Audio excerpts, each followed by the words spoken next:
Today, I was talking to a couple on a joint Skype call, meaning both of them were on the other end of the screen. And he said that he wanted to learn to be more loving. And I said, instead of the usual, well, that's really nice, because really, I want to be loving doesn't mean very much by itself. I've heard thousands of people say that. I want to be more loving, except if it takes any change on my part. That's what they mean. Unless I have to do any work, unless I have to be selfless, unless I have to listen. So he said, I want to be more loving. And I said, prove it. He said, well, how? So instead of coming up with my own thing, I turned to her and said, Sharon, what would you most like from Rick so you feel loved? She said, well, I would love it if he was less negative.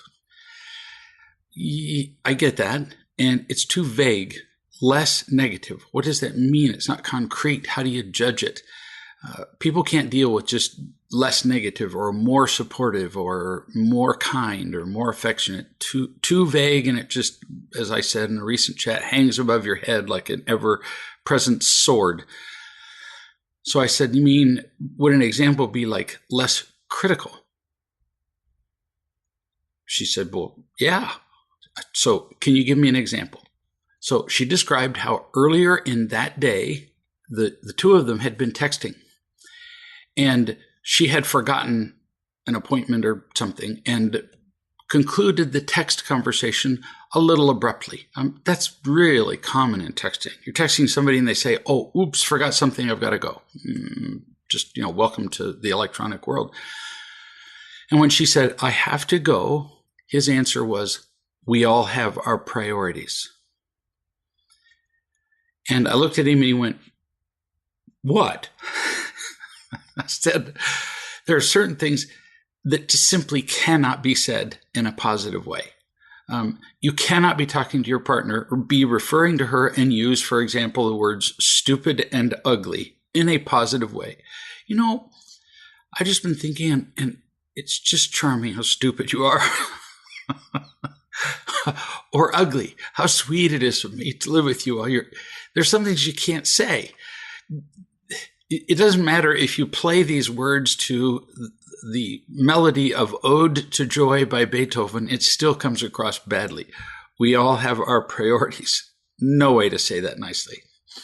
And she said, I felt criticized, which was exactly what we were looking for. Not less negative, but examples of criticism. And he said, well, I didn't mean it that way.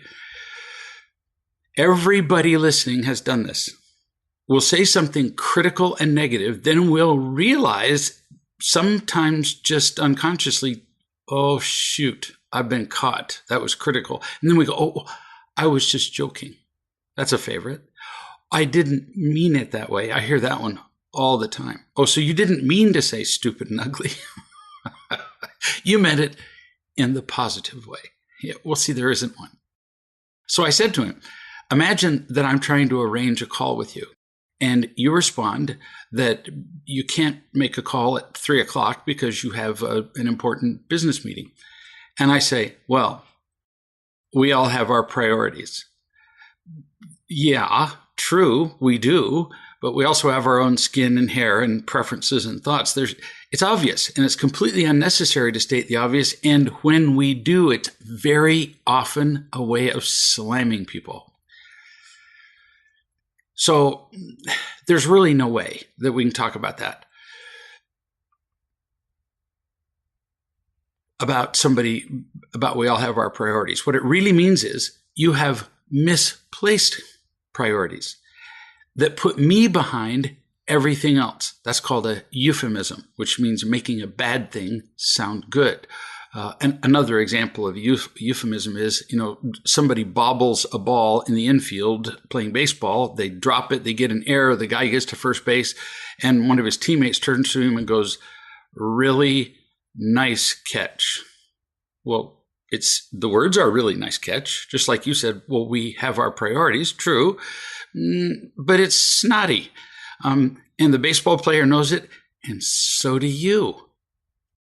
And then he said, after I said all that, He said, "You're right," which I was not expecting, frankly. He said, "You're right. I did mean it that way." Well, bless his heart. And I said to him, in your defense, it was not conscious. You didn't think about it and say, you know, I could conclude this conversation with, "I love you, hugs and kisses, you're sweetie." No, instead I'll say, well, we all have our priorities. No, it was just unconscious on your part. But I looked at her and said, how did it feel to hear him say that he admitted that he did mean it in a negative way, that he was criticizing you? And she said, relieved. Because, see, she's in all of their marriage, never heard him own up to a mistake when he speaks in that way. He attacks and then goes, well, I didn't mean it that way. Or he says some sarcastical thing to her and he goes, oh, you can't take a joke. So he's been excusing his attacks all of their marriage. And for the first time after being married for 30 something years, he says, no, yeah, I was a jerk and that's how I meant it. And I said to both of them, what he just did was pretty great. He overstated his criticism, and you are understating his response just now. In other words, you're not quite appreciating how incredible it is that he just admitted his mistake. She said, well, let me give it another try. I'm thrilled to hear the truth. Yes. See, this is how people can really have conversations, when somebody can help them understand what it's like when you bring loving to a situation or a conversation or a person or a relationship, like we've been talking about over and over again. Beautiful.